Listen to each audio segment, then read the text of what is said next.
చేతి వంట. ఈరోజు నేను కొబ్బరి కారపొడి చేసేద్దామని అనుకుంటున్నాను.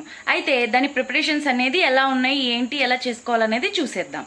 ఇలా ప్యాన్ పెట్టేసుకొని ఒక 1 టేబుల్ స్పూన్ ఆయిల్ వేసేసుకుందామండి.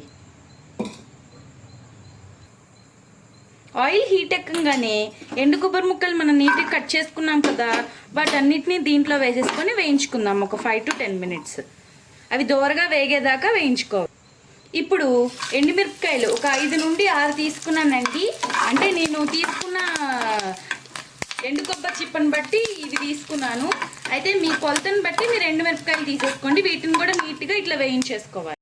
ఈ వేయించి పెట్టుకున్నవన్నీ ఉన్నాయి కదా, అవన్నీ నీట్గా మిక్సీ జార్లోకి వేసేసుకుందాం. ఆ తర్వాత తగినంత సాల్ట్, అలాగే ఒక 10 వెల్లుల్లి రెమ్మలు కూడా వేసేసుకున్నానండి. అయితే మనకి ఎండుమిరపకాయలు ఉన్నాయి కాబట్టి ఇంకెండు కారంతో పని ఉండదండి. అయితే నేను కరివేపాకు కూడా వేయించుకున్నాను. మంచిగా స్మెల్ బాగుంటుందని చెప్పేసి కరివేపాకు కూడా వేయించుకున్నాను. అది మీ ఆప్షన్. కొంతమంది అయితే దీంట్లో తెల్ల నువ్వులు వేస్తారండి. నాకు తెల్ల నువ్వులు వేస్తే నచ్చదు, అందుకని చెప్పేసి ఆప్షనల్గా మీరు వేసుకుంటా అంటే వేసుకోవచ్చు, లేదంటే లేదు. నాకైతే ఇలా నచ్చుతుంది. దీన్ని ఇప్పుడు మిక్సీ పట్టేసుకుందాం.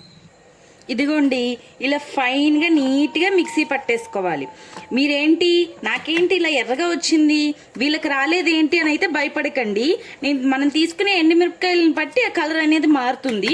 స్మెల్ అయితే ఆసమ్గా ఉందండి. ఈ పొడి అనేది మనకి టిఫిన్స్లోకి ఉపయోగపడుతుంది, రైస్లోకి ఉపయోగపడుతుంది, ఇన్స్టెంట్గా చేసుకోవటానికి కూడా ఉపయోగపడుతుంది. సో మీరు ట్రై చేసి ఎలా కుదిరింది అనేది నాకు కమెంట్లో చెప్పండి. నాకైతే ఈ పొడి అంటే ఎంతో ఇష్టం. మీలో ఎంతమందికి ఇష్టం ఈ పొడి అనేది?